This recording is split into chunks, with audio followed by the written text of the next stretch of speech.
Hello everyone, this is Crota coming at you, giving you game number 3 in the series, TeD+Fly against two of the best amateur players from China that I have seen.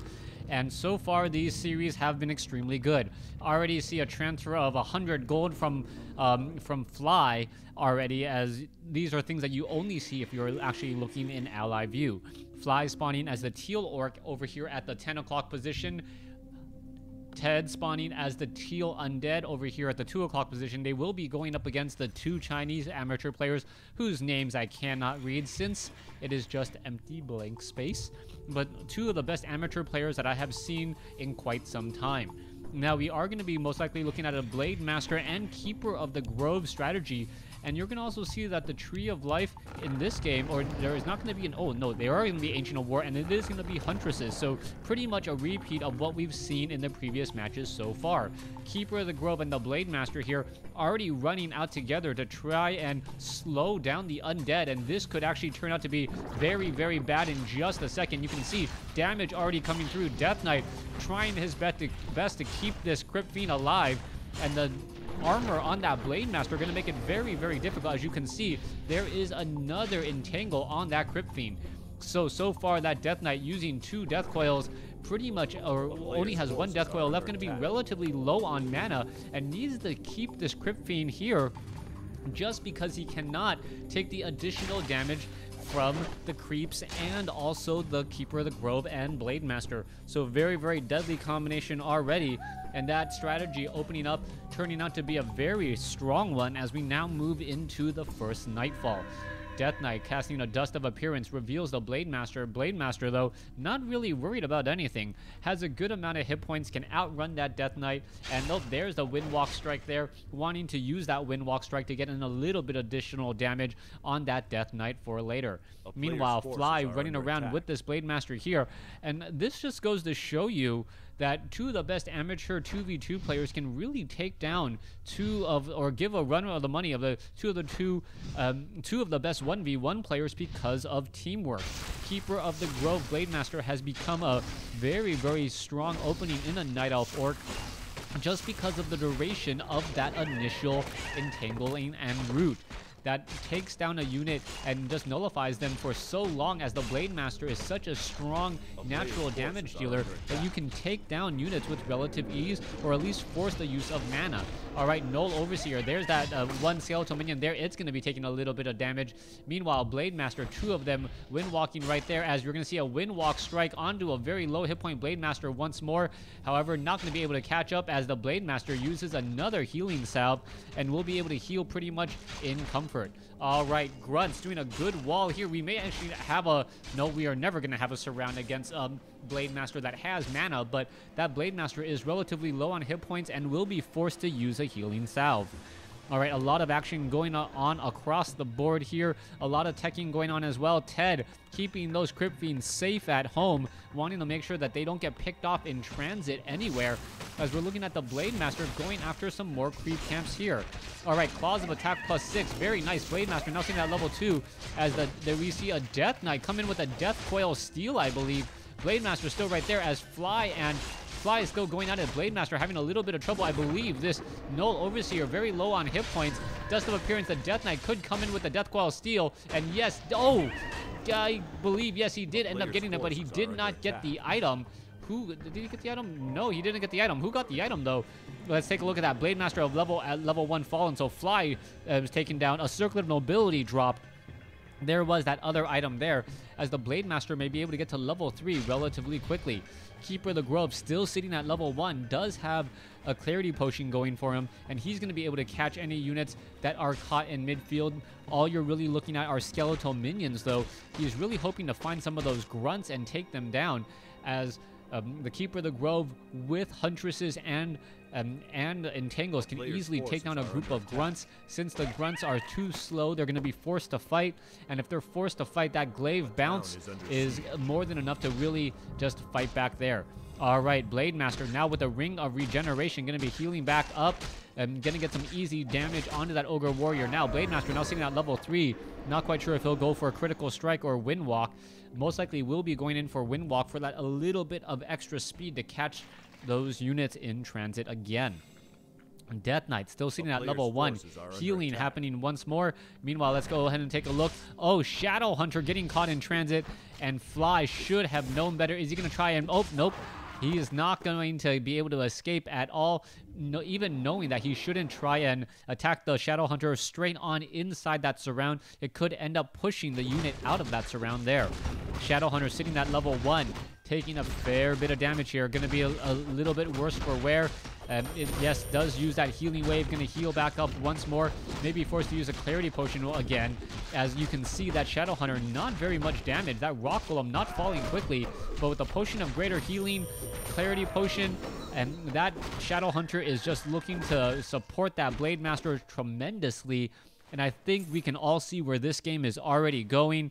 Things going so well for the 2v2 amateur Chinese team, taking down TeD and Fly as they have more heroes up. Shadow Hunter at level 2, also adding in Hex into that combination. And with Hex, you can easily shut down the damage of that Blade Master. And even if you don't shut him down, the Blade Master is still sitting at level 1, the Death Knight at 2, and the Lich at level 1. So we have a level 3 Blade Master up against a level 2 Death Knight and a level 1 Blade Master. Keeper the Grove also still sitting at level 1. And if the Blade Master... or if that Keeper of the Grove does get to level 2, that's going to really start to tip things in favor as well. As we're going to look at the Shadow Hunter coming in from that other direction. Peons now coming in. Raider coming in. There is a quick entangle. There's a Hex onto the Huntress, though. And you can see that, I believe that's an 8-second stun. Oh, trying to take down the Huntress. Is the Huntress going to be able to make it? Yes, she does at 37 hit points and able to stay alive. That 16-second just Hex lasts forever and a day, it feels like, in combat as the unit is slowly trying to get away. All right, Blade Master, a Fly still staying around. Keeper of the Grove, there's the Dust of Appearance. Oh, Keeper of the Grove gets an entangle onto the Blade Master. However, that is broken as the Wisp now come in. And what is the Wisp doing here? Just creating a little bit of a wall for that Blade Master. Blade Master now in trouble. Can they get in front? The Huntress now trying to get in front. There's an ensnare. And Fly going to lose his Blade Master again. Well, his second hero. Yeah, the Blade Master has been fallen before. So 3 hero losses for Fly.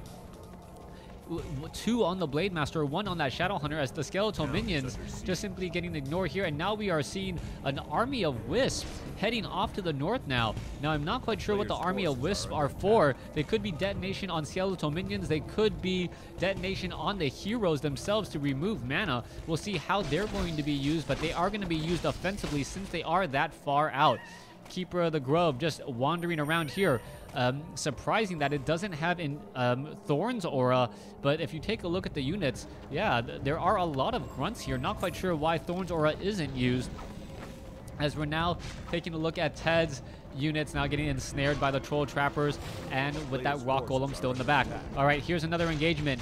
We can see a beautiful ensnare going down onto that Kodo Beast first. Kodo Beast pretty much out of the equation. Another Kodo Beast now chomping on a Huntress. If those units do get taken down, that is going to be very, very bad news. Shadow Hunter running around here, still seeing that level 3, has plenty of hit points. Another Entangle now goes down as Huntress is going to be able to take down one Kodo, perhaps now focusing on another. Crypt Fiends going after the grunts here. A healing wave and also a Scroll of Healing being used. 2 Kodos now taken down as we are looking at Peons being brought over. Not quite sure what's going to be happening here. Keeper of the Grove does fall at level 2, though, not being careful as the Blade Master continuing this fight. There is just so much action, so many units going on and fighting in this fight here that it's difficult to keep track of all of those units as another Kodo now falls. All right, double Voodoo Lounge being placed down. Not quite sure why you would need to shop twice as much, but then again, sold out stores are no fun at all. Kodo Beast now arriving to the party, able to take down a couple of raiders as that raider is, or that Kodo Beast is in the back, giving a little bit of damage bonus to everyone on the amateur side here. We are still doing a bit of pushing as that Death Knight now being forced to retreat. Crypt Fiends, Blade Master now going toe-to-toe level 4 against level 2, but the Blade Master here does have that Ring of Regeneration and now transferred a Potion of Greater Healing, so that Blade Master pretty much not going to fall anytime soon. 8.2 armor, Ring of Regeneration, and additional health That is just too much to overcome here as the Blade Master of level 2, even though he is getting some critical strikes, not doing very much of anything. All right, Blade Master now trying to chase after another Death Coil, level 3 Death Knight, keeping his units alive in every way, shape, and form, as we now see Speed Scroll being used, chasing after all of those units. All right, a big army here. Spirit Walker is still dealing a good bit of damage. Flies, Blade Master gonna fall for the 3rd time there, as the Blade Master is still cleaning things up. There's some more detonations. Flies units here, most likely just gonna get torn apart by that Blade Master there, as we now see the Voodoo Lounge getting taken down. Fly is still in trouble here. He's going to lose 2 Orc Burrows, and he's going to become supply blocked. He is already resurrecting that Blade Master, which is important. You need that extra bit of damage, but with no place for those peons to run and be effective in this fight at home, things are just going to go from bad to worse, as TeD gonna finally lose a Crypt Fiend. Yes, finally losing a Crypt Fiend there. Death Knight just shy on mana, as the damage still rolling on through. All right, Raiders doing a good bit of damage. Now all of them focusing down that stronghold. The peons trying to repair it. Not looking good at all for the stronghold, though. 800 hit points and dropping quickly, even with peons repairing. Grunts, there's a Devour Magic, as the Undead should be able to get perhaps a little bit more damage onto a Grunt or 2. There goes another unit, as we are now looking at a major shortfall or shortage in the terms of economy. 10 gold a second versus 20, and Fly and TeD will have to rethink their strategy as we go into game number 4 in this series. Will TeD and Fly be able to overcome this? I'm just gonna call this already. Things are not looking good. Fly trying to hold on ever so barely. Unless we see a complete 180 turnaround, not much that can be done. Death Knight now cleaning things up a bit more, but he is gonna fall here unless he uses a Scroll of Town Portal. And nope, not using it just quite yet. There we go. He's finally using it, but with this retreat, that's going to be another base loss. There's the GG as the Shadow Hunter falls. Beautifully played by the Orc player on that 2v2. Great support coming in from the Night Elf side as we now move into game number 4.